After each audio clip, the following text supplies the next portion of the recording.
April 2024 సింహరాశి ఫలాలు. నెలవారీ జాతకం 2024 ప్రకారం ఈ నెల మీకు గందరగోళంగా ఉంటుంది. కానీ 9వ ఇంటి పాలకుడు బృహస్పతి ఈ నెల మొత్తం మీకు మార్గదర్శకత్వం వహిస్తాడు మరియు ఈ అడ్డంకులను ఎలా అధిగమించాలో తెలుసుకోవడంలో మీకు సహాయం చేస్తాడు.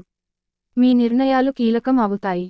మీరు సవాలు మరియు జీవితాన్ని మార్చే నిర్ణయాలు తీసుకునే సామర్థ్యాన్ని కలిగి ఉంటారు. ఉద్యోగం మారే అవకాశం ఉంది, వ్యాపారస్తులు చాలా జాగ్రత్తగా ఉండాలి. వృత్తిపరమైన దృక్కోణం నుండి ఈ నెల మీకు మిశ్రమ ఫలితాలను తెస్తుంది. 10వ ఇంటికి అధిపతి అయిన శుక్రుడు ఈ నెల ప్రారంభంలో చెడు మానసిక స్థితిలో ఉంటాడు, అలాగే 8వ ఇంట్లో రాహువు మరియు సూర్యుడు ఉంటారు. దీని ఫలితంగా పని ప్రదేశంలో హెచ్చుతగ్గులు ఉంటాయి. విద్యార్థుల విషయానికి వస్తే 5వ ఇంటికి అధిపతి అయిన బృహస్పతి 9వ ఇంట్లో కూర్చుని 5వ ఇంటిని పూర్తి దృష్టితో చూస్తాడు, మీకు నేర్చుకునే భావాన్ని ఇస్తాడు. మీరు కొత్త విషయాలను అధ్యయనం చేస్తూనే ఉండాలని కోరుకుంటారు. నేర్చుకోవాలనే తపన మీలో నాటుకుపోతుంది. మీరు వీలైనంత ఎక్కువ చదవాలనుకుంటున్నారు, తద్వారా మీరు వీలైనంత ఎక్కువ జ్ఞానాన్ని పొందగలరు మరియు మీ సబ్జెక్టులను గ్రహించగలరు. ఈ నెల కుటుంబ జీవితంలో హెచ్చుతగ్గులతో నిండి ఉండవచ్చు. కేతువు 2వ ఇంటిలో ఉంటాడు, కుజుడు 7వ ఇంటిలో ఉంటాడు మరియు శుక్రుడు, రాహువు మరియు సూర్యుని ప్రభావం 8వ ఇంట్లో గమనించబడుతుంది. అందువల్ల కుటుంబ సమస్యలలో మీ జోక్యాన్ని ప్రజలు ఆనందించరు. మీరు 2 అర్థాలను కలిగి ఉన్న పనులను కూడా చేయవచ్చు. ప్రేమ జీవితం గురించి మాట్లాడినట్లయితే, బృహస్పతి యొక్క దయ కారణంగా సులభంగా ప్రయాణించవచ్చు. మీకు మరియు మీ కుటుంబ సభ్యుల మధ్య ప్రేమ వికసిస్తుంది మరియు మీరు ఒకరినొకరు బాగా అర్థం చేసుకుంటారు.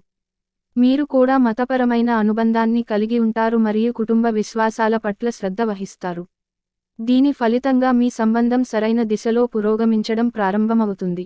మీ ప్రియమైన వారికి మీ నిజమైన భావాలను చెప్పడం మీరు వాయిదా వేయకూడదు, ఎందుకంటే వారు మీ మాటలను తప్పుగా అర్థం చేసుకోవచ్చు.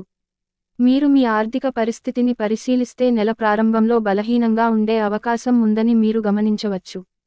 శుక్రుడు, రాహువు మరియు సూర్యుడు 8వ ఇంట్లో మీ అనవసరమైన ఖర్చులను ప్రోత్సహిస్తున్నారు. నెలవారీ రాశిఫలం 2024 మీటర్లు ఖర్చు చాలా త్వరగా మరియు చాలా ఖరీదైనదిగా ఉంటుందని అంచనా వేస్తుంది. కొన్ని దాచిన ఛార్జీలు మీ ఆర్థిక పరిస్థితి క్షీణించవచ్చు. ఆరోగ్యం దృష్ట్యా ఈ మాసం హెచ్చు తగ్గులతో నిండి ఉంటుంది. సూర్యుడు రాహువుతో కలిసి సూర్యగ్రహణ యోగం ఏర్పడటం, శుక్రుడు కూడా అతనితో కలిసి ఉండటం, వీరంతా 9వ ఇంట్లో ఉండటం వల్ల అనారోగ్య సమస్యలతో బాధపడుతున్నారు. శని మరియు కుజుడు కూడా మొదటి ఇంటిని చూస్తున్నారు మరియు 8వ ఇంట్లో ఉన్నారు. పరిహారం: ప్రతిరోజు సూర్య భగవానుడికి నీరు సమర్పించి సూర్య నమస్కారం చేయండి.